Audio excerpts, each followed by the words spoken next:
Tudo bem, gente. A gente precisa começar uma nova série de mensagens e durante alguns domingos a gente vai começar a conversar e a gente vai passar esses domingos conversando sobre ter uma vida sem vergonha. O objetivo é que a gente comente e fale sobre o texto de 2 Timóteo, capítulo 2, verso 15, em que Paulo fala para Timóteo: procure apresentar-se a Deus aprovado como obreiro que não tem do que se envergonhar, que maneja corretamente a palavra da verdade. Esse versículo ele vai inspirar as nossas reflexões a respeito de ter uma vida sem vergonha. E o que é ter uma vida sem vergonha? Geralmente quando a gente usa esse termo, aquele homem, aquele cara, aquela pessoa, uma pessoa sem vergonha, a gente na verdade está lidando com a pessoa que perdeu a vergonha de fazer coisas erradas. Quando a gente pensa nos nossos políticos e nos nossos candidatos, talvez a gente possa afirmar: poxa, esse candidato de novo está se candidatando, ele é um sem vergonha, ele não tem vergonha do que fez, do que faz e de quem é, e ele está mais uma vez afirmando coisas que não tem a ver com o seu caráter. Ele já perdeu a vergonha. Mas o fato é que nós somos convidados pela vida a vivermos nos envergonhando dos nossos atos. Coisas que nos trazem culpa, coisas que nos trazem medo. E como é ruim a gente conviver com medo de ser descoberto em pequenas mentiras, em traições, em pequenos delitos, olhar para uma rua, avançar o sinal e ficar com medo de ter um guarda, ou ser pego no imposto de renda, pequenas omissões de caráter. Como é ruim viver nos envergonhando, e acho que é isso que Paulo não queria que Timóteo vivesse. Timóteo era um jovem pastor, e como um pastor ele deveria, ou como um servo de Deus, ele deveria ter uma vida pela qual ele não passasse vergonha, que ele não tivesse medo, em que ele tivesse autoridade diante das pessoas. E para isso Paulo começa, ou a partir desse versículo, ele começa uma série de conselhos a Timóteo. Primeiro conselho, e a partir desse texto a gente vai começar a pensar, Paulo coloca para Timóteo: olha só, procure apresentar-se.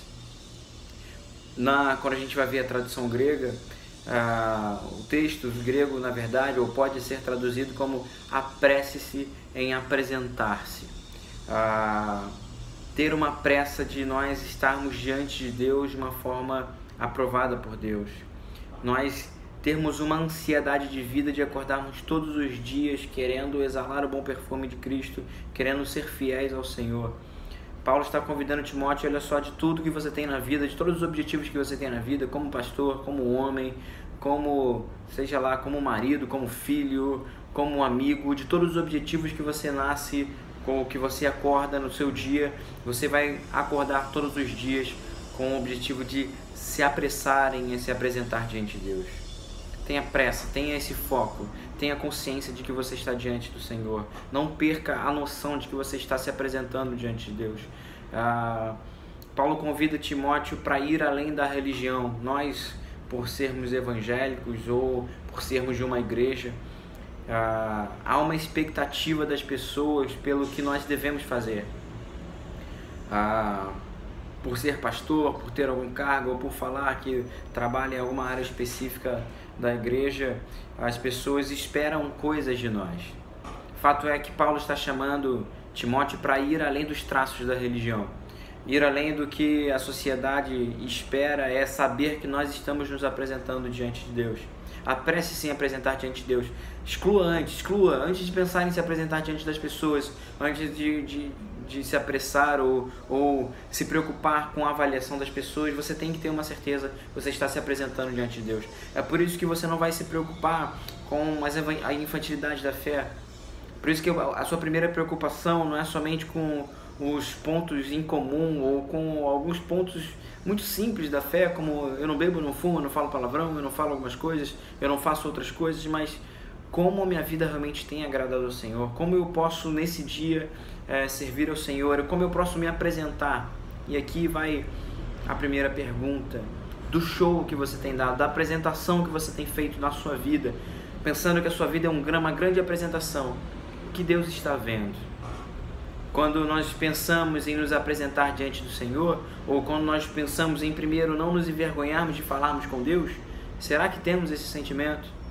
Será que temos o sentimento de vergonha? Poxa, eu estou me aproximando diante de Deus e eu sei que eu fiz isso e eu carrego isso. Paulo continua a sua afirmação: procure apresentar-se como obreiro aprovado. E aqui é importante a gente dizer que o termo obreiro, ele não está designando uma função pastoral.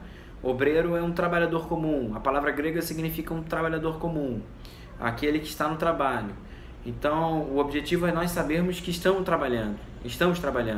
Nós estamos nos apresentando como trabalhadores de Deus, como servos de Deus. Essa consciência muda a nossa atitude. É exatamente a consciência de quem somos que muda nossas atitudes, que mudam as nossas reações diante da vida. Então, eu me apressar para me apresentar significa que eu tenho a consciência, ou Paulo já está deixando isso implícito, que Timóteo tenha consciência de que ele é um trabalhador, de que ele é um obreiro de Deus, ele é um servo de Deus. Ele veio aqui para servir, o Senhor Jesus veio para servir e dar sua vida em resgate de muitos. E ele nos deixou exemplo para que fizéssemos o mesmo. Então, precisamos ter a consciência de quem nós somos.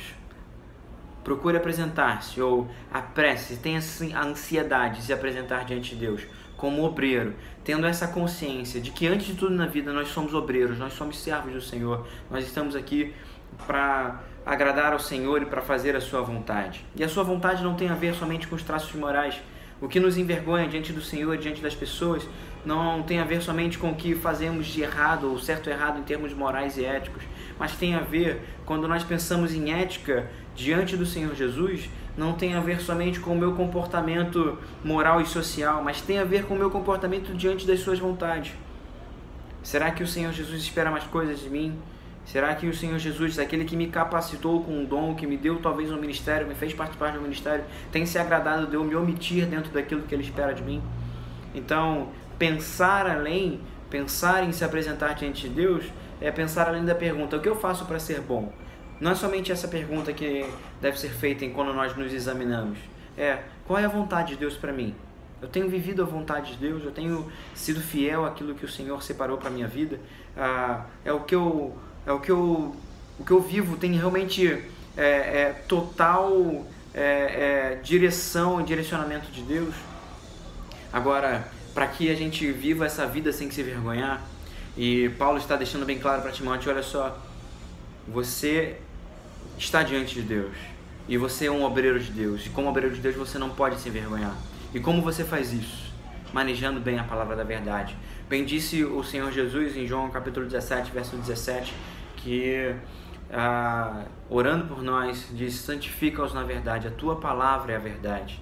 Como eu não me envergonho, vivendo de acordo com a verdade, sendo santificado pela palavra, me olhando no espelho. O que é o espelho? A Bíblia é o espelho, assim como diz Tiago. E quando eu me olho, eu consigo encontrar exatamente a minha face, exatamente aquilo que eu tenho espelhado, se eu tenho espelhado o Senhor Jesus ou não.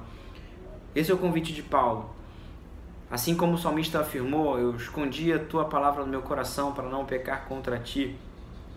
A ideia de manejar bem não tem a ver só com o manuseio, mas a tradução mais correta seria cortar em linha reta. A gente usar a palavra caminhando para uma linha bem reta, sem erros, sem curvas, sem interrupções.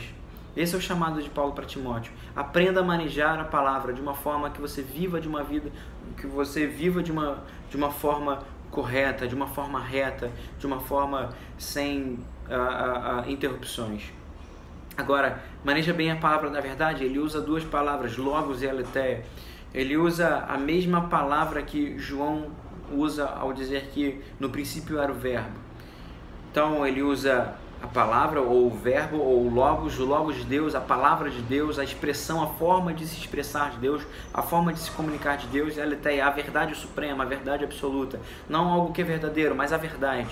Então, se eu pudesse traduzir de uma forma um pouco mais proposital, eu poderia apresentar para a gente a proposta: aprenda a manusear de forma correta Jesus, a verdade.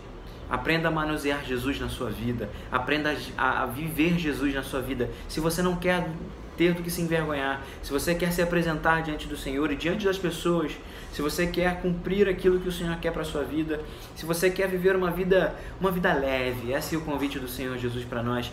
Tenha uma vida leve, tenha uma vida prazerosa, sem ter do que se envergonhar. Aprenda a manusear Jesus na sua vida. Tenha um coração, tenha a mente de Cristo. É isso que Paulo afirma para a igreja de Corinto. Olha só, mas nós temos a mente de Cristo.